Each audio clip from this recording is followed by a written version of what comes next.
Hello welcome friends. तो दोस्तों आज का वीडियो ऑनलाइन बैच का पहला वीडियो होगा और आज की इस वीडियो में हम लोग पेपर 5 का ऑफिशियल सिलेबस क्या है इसको डिस्कस करेंगे। तो चलिए वीडियो शुरू करते हैं। दोस्तों पेपर 5 का जो सिलेबस है वो कुल 5 ग्रुप में बटा हुआ है। पहला ग्रुप है दोस्तों हिस्ट्री ऑफ इंग्लिश क्रिटिसिज्म। पहले ग्रुप में इंग्लिश क्रिटिसिज्म से संबंधित ही सवाल पूछे जाते हैं और इसमें ये सारा टॉपिक आपको कवर करना होगा, जैसे कि early English criticism, new classical criticism, romantic criticism, Victorian criticism, इसके अलावा मॉडर्न क्रिटिसिज्म। और फिर मॉडर्न क्रिटिसिज्म में आपको पढ़ना होगा new criticism, Marxist criticism, cultural materialism, new historicism, narratology and feminism. Group A के लिए दोस्तों आपको केवल और केवल यही टॉपिक को कवर करना होगा। ग्रुप ए में अगर सवाल आएगा क्रिटिसिज्म से तो इन्हीं टॉपिक से आएगा, इससे बाहर किसी भी हालत में सवाल नहीं आएगा। ये चीज़ आप याद रखिएगा। तो ये हो गया ग्रुप ए का सिलेबस। अब हम आ जाते हैं ग्रुप बी की ओर। ग्रुप बी में जो दोस्तों सवाल पूछा जाता है वो आता है इंडिविजुअल क्रिटिक्स से। और इंडिविजुअल क्रिटिक्स वाले में जो कुछ मेजर क्रिटिक्स का नाम है वो है Ben Jonson, John Dryden, doctor Johnson, S T. Coleridge, Matthew Arnold, T S. Eliot, F R. Leavis and I A. Richards. ये जितने पोएट्स का नाम देख रहे हो इन सभी से संबंधित ही सवाल बनेंगे ग्रुप बी में। अगर ग्रुप बी में क्वेश्चन आएगा तो इन सभी के अलावा कहीं से नहीं आएगा, ये आप सीधा समझ लो। तो ये हो गया ग्रुप बी का सिलेबस। एक चीज़ और बतला दूं, ग्रुप ए और ग्रुप बी इन दोनों जगह जो सवाल आएंगे वो 15-15 मार्क्स करके होंगे, यानी दोनों ग्रुप मिला करके 30 मार्क्स का सवाल पूछा जाएगा। अब हम आ जाते हैं ग्रुप सी के सिलेबस के ऊपर। ग्रुप सी के सिलेबस में दोस्तों एस्से का मेंशन किया गया है और वो एस्से है टी.एस. इलियट का।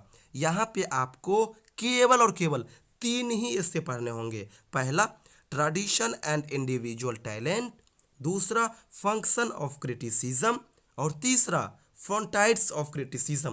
केवल और केवल आपको यही 3 ऐसे पढ़ने होंगे। और ग्रुप सी से जो सवाल पूछे जाएंगे तो इन्हीं 3 ऐसे से आएंगे। भले ही पैटर्न थोड़ा अलग हो जाए, क्वेश्चन पूछने का तरीका अलग हो जाए, लेकिन सवाल इन्हीं 3 ऐसे से आना है। और ग्रुप सी में 2 प्रकार के सवाल आएंगे। एक सवाल आएंगे लॉन्ग क्वेश्चन जो कि 15 मार्क्स का होगा और एक पैटर्न जो अलग होगा उसका एक्सप्लेनेशन का वो भी 15 मार्क्स का होगा, यानी 15 मार्क्स का एक्सप्लेनेशन का सवाल पूछा जाएगा और 15 मार्क्स का लॉन्ग क्वेश्चन पूछा जाएगा ग्रुप सी सेक्शन से, यानी 30 मार्क्स कवर करेगा आपका ग्रुप सी। अब हम आ जाते हैं ग्रुप डी की ओर। दोस्तों ग्रुप डी में जो सवाल आएगा वो आएगा आपका अनसीन पोयम से। अनसीन पोयम कहने का अर्थ दोस्तों 10 से 12 लाइन वाला कोई पोयम आपको दे देगा और आपको केवल और केवल वहाँ पे क्या करना होगा, पोयम को एक्सप्लेन करना होगा कि पोयम का जो लाइंस दिया गया है वो बताना क्या चाह रहा है, पोयम हमें क्या कहना चाह रहा है।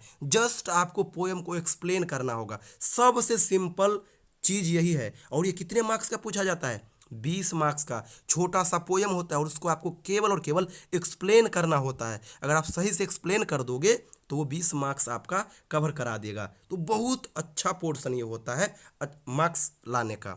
तो ये हो गया ग्रुप डी सेक्शन का syllabus. Generally group D section के सिलेबस में कुछ ज़्यादा टॉपिक है ही नहीं, केवल मेंशन है कि अनसीन पोयम आएगा। अनसीन पोयम यानी जो पोयम आपने देखा नहीं। वैसे जनरली ऐसा होता नहीं है, नॉर्मल पोयम होता है। कहीं पे सोनेट आ जाता है 14 लाइन वाला, कहीं पे 5-6 लाइन का भी पोयम आ जाता है। छोटा छोटा पोयम आता है और आपको क्या करना होता है, उसे एक्सप्लेन करना होता है। तो ये हो गया ग्रुप डी। लास्ट है ग्रुप ई। ग्रुप ई में जो दोस्तों सवाल पूछा जाता है वो पूछा जाता है आपका लिटरेरी टॉपिक से।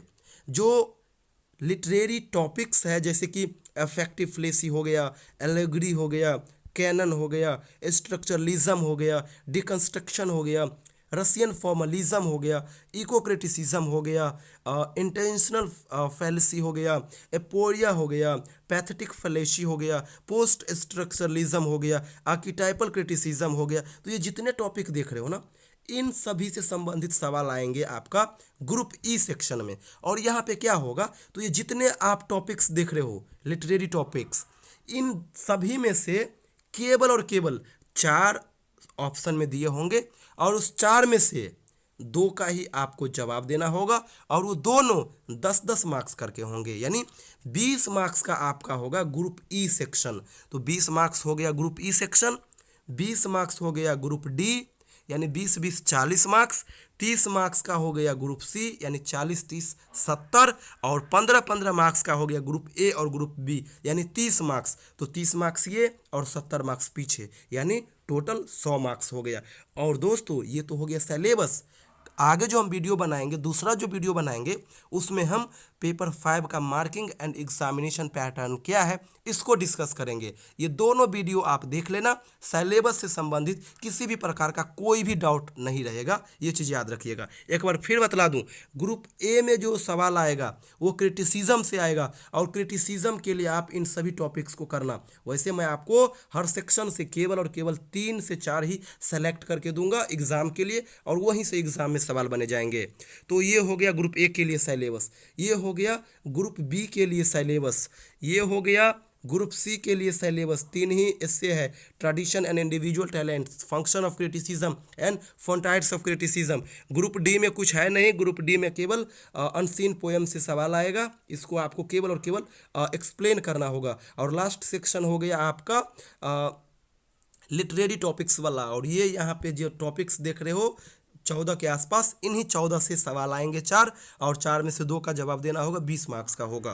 तो दोस्तों ये आपका हो गया पेपर 5 का ऑफिशियल सिलेबस। नेक्स्ट वीडियो में हम लोग मार्किंग एंड एग्जामिनेशन पैटर्न क्या है इसको डिस्कस करेंगे, तो आप लोग इसको सही से देखिएगा। Thank you so much.